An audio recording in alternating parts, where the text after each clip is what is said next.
Hi, my name is Vic Wheatman. I'm currently a senior editor with a website called Security Currents. Previously, I worked at Gartner for about 22 years, where I was a team manager over many of the analysts that work at Gartner in the information security space.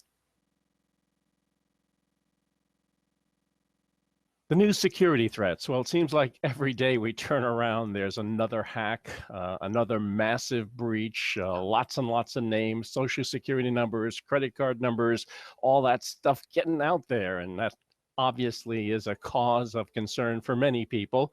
You have to wonder what's going to happen with all that data, with all of those credentials. But let's put that aside. It seems that every time we have a new paradigm shift, let's call it, in information technology, we also have a new security breach or a potential breach vulnerability. Right now, there's a lot of interest in the Internet of everything, everything from home security systems, smartphones, smart houses, smart cars, driving themselves. And this has got to be of concern to people because who wants to get into a car and you don't know where it's going? Someone may take it over and crash it into a wall, that sort of thing. So there are a number of concerns both individuals, consumers have, as well as corporate folks, people working in information technology, working in information security that need to keep their eye on and try to get ahead of things. Getting ahead of things is problematic. Oftentimes we're in reactive mode, but it sure would be helpful if people working within corporate enterprises were able to think with a security hat all the time. That's not necessarily happening.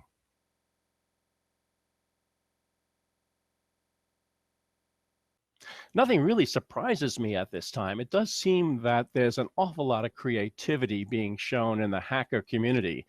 So when a company brings up a new operating system, for example, no names here, and says it's the most secure operating system that's ever been on the face of the earth, that comes across as a challenge to the bad guys to find its vulnerabilities, to find the little cracks, the seams between elements, and find their way into that operating system, a new application, a new service, and get value out of the data, or just to create havoc in the context of a cyber war or cyber warfare.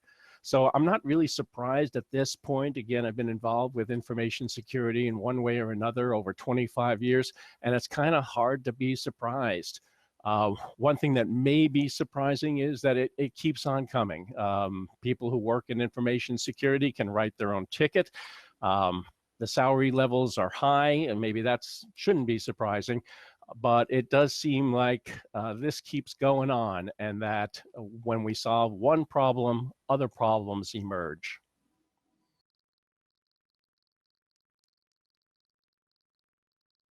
To tell you the truth, I'm mostly retired at this point, but I am involved in interviewing chief information security officers in terms of what keeps them up at night and how do they approach information security within their enterprise from a management perspective.